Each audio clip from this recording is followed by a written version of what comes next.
Hello friends, AmyR here with Prairie Paper and Ink with a couple of grad cards. I started off with what will be my card front panels, and I had a rough idea in my head, and so what I did was I just kind of laid out some of the coordinating dies, the letter dies, and some of the stars that I'm going to use to create my layouts for my cards. And once I was kind of happy with that, I'm just going to set all of that aside, and I'm going to use the main images from Honeybee's Cap and Gown stamp set. So I have some Canson XL watercolor paper, and I just put it in my MISTI, put the stamps down that I wanted to use, and then I'm going to use my anti-static powder tool, brush off the excess, and then I'm inking up the stamps with VersaFine Clair Nocturne ink, and I'm going to stamp them a couple times to make sure I got everything good and stamped. You could watercolor just like this. You don't need to heat emboss when you use VersaFine Clair inks because they're water resistant, but I like to heat emboss. It gives me that little bit of raised edge, which just means that I don't have to be as careful when I'm watercoloring, really. That's all it is. I don't have to worry so much about, areas running into each other, things like that. Plus, VersaFine Clair ink, same with the regular VersaFine ink, etc. Because it's a slower drying ink. It needs some time to dry, or you could heat set it. And I'm also very bad at smearing things, so I heat emboss. So that's what I did. I just heat embossed the images with Wow's Clear Matte Dull embossing powder. You could use regular, clear, whatever floats your boat. And then for the watercoloring, I'm using Distress Ink re-inkers. I've just been playing with these a lot lately. You could use regular watercolors, watercolor markers, anything like that. Any of it's going to work.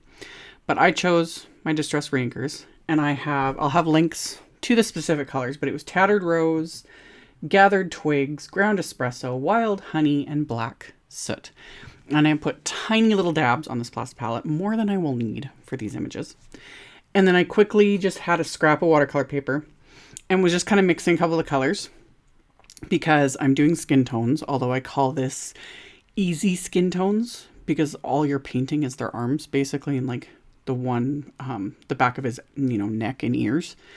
So it's not facial features, so I'm not like feeling intimidated because sometimes skin tones and like getting facial features without making things look weird, I don't know. I generally avoid doing those. That's why I like florals. But anywho, I mixed up the colors just to see where I was going, and I was happy with it. So for the first one, I used Gathered Twigs with the teeniest bit of Tattered Rose for the skin tone.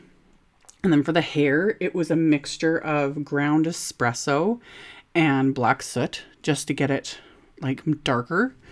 And then once I got that one painted, for the other skin tone, it was more Tattered Rose with the teeniest bit of Gathered Twigs. And then for the hair, I did a little bit of the Wild Honey and then added more Gathered Twigs.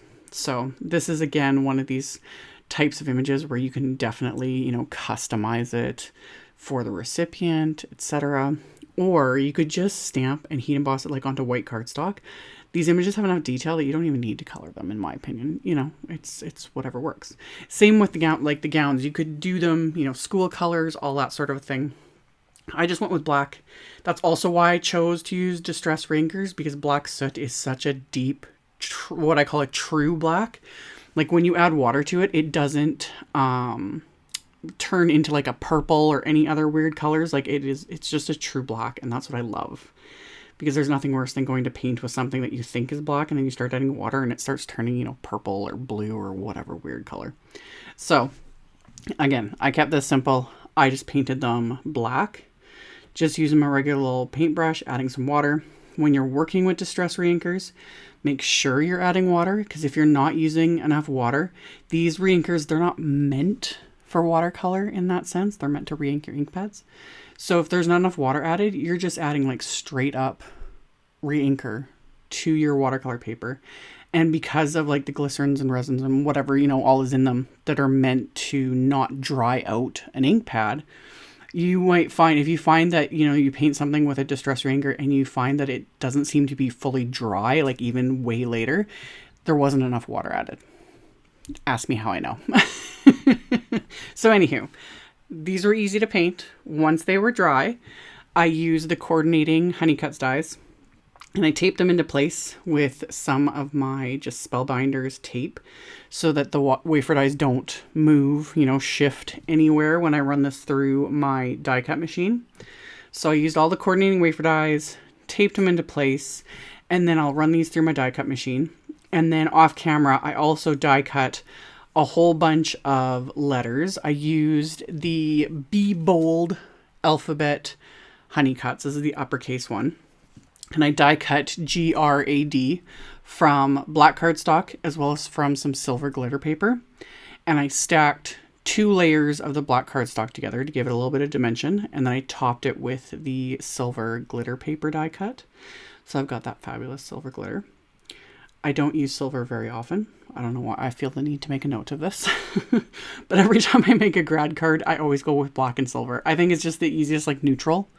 You know, you could totally do gold too. I almost did. But I was like, I haven't used silver probably since the last time I made a grad card.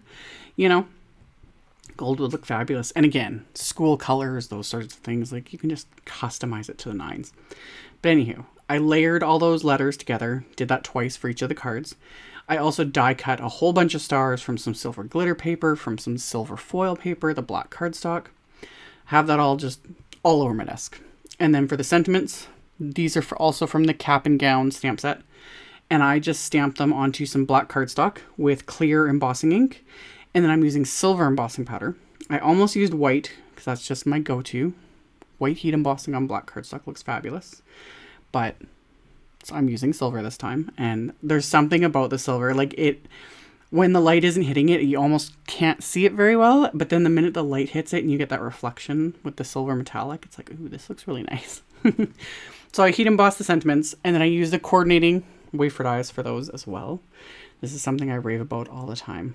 Honeybee and their coordinating wafer dies for all the sentiments just makes me happy, because I like especially like the shape, you know, all around the congrats, etc. And I'm not going to fussy cut that. I'm not good at that. It's one thing to fussy cut something. It's another thing to just eyeball and fussy cut. And anyway, die cut the sentiments. And then I just started assembling my card fronts. So the one on the right, nothing's adhered. Obviously, everything's kind of a mess. But I laid it all out roughly how I wanted it. And then I just followed that on the card front on the left. And these are going to be 5x7 cards, which I don't normally do, but Honeybee makes a lot of like larger images and larger dies and things like that just lend so nicely to 5x7. And it just gave me, you know, extra room. I was like, ooh, I can put more stars on these.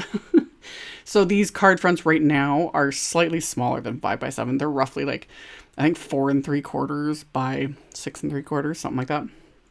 So I just started adhering the elements.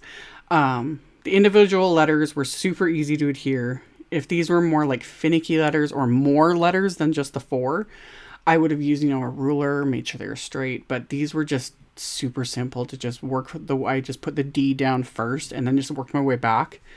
And it was good to go. So adhered things with Honeybee's liquid glue as well as some thin 3D foam squares. And then repeated that with the other card front. And then for my card bases, I've got some light gray cardstock that I had cut down to 10 inches by 7 inches. And I'm scoring it at 5 inches. So that'll be a side folding 5x7 card. Did that twice. So I've got both card bases here out of this light gray cardstock. Once these are scored, I am going to adhere the second sentiment onto the insides of the cards, as well as all the extra stars I had from die cutting the silver glitter paper, silver foil paper, the black. This is one of those things too where you could, if you wanted to, like die cut just a ton of little stars, kind of like confetti. Because that would be really cute, you know, open the card and some little confetti falls out. Like, not a ton, but, you know, a few. And at least confetti's easy. I wouldn't put glitter in a card. That's just mean. You put loose glitter in, you know, something you want to send to someone that just you're not a fan of. But anywho, that's a whole other genre of card making. Anyway. I adhered those stars to the inside with the sentiments. And then I decided to pop up these card fronts with foam tape, just to give it that nice bit of dimension. And in the process of adhering that, I don't know, I had black ink or something. I don't know if you can see it on the screen. It's hard to tell from my editing end. But I got some black smudges on the card fronts, which not fun, you know, after I've adhered everything. But to fix it, I've said this many times in my videos, just glue something over it. Glue on an embellishment. In this case, I was gluing stars over because I actually had a few smudges. So I just die cut a few more stars and adhered them on top, and then we're good to go. So that, you know, covered up all my oopsies because I was not going to redo, you know, the entire card. And then since I adhered extras to that one that I got the smudges on, I just adhered a couple extras to this one that didn't have smudges as far as I was aware of. So got those adhered into place. And then once all that was done, the adhesives dried, I flipped over these card fronts and just trimmed off any of the pieces of the stars, etc., that are kind of hanging over the edges with scissors, and that finished these off. So they're all silver and glittery and shiny and shimmery, just fun and really easy to make. So as always, there will be a link below the video to my blog post. I'll have links to all of the supplies used. All that info will be in the description box directly below the video if you are interested.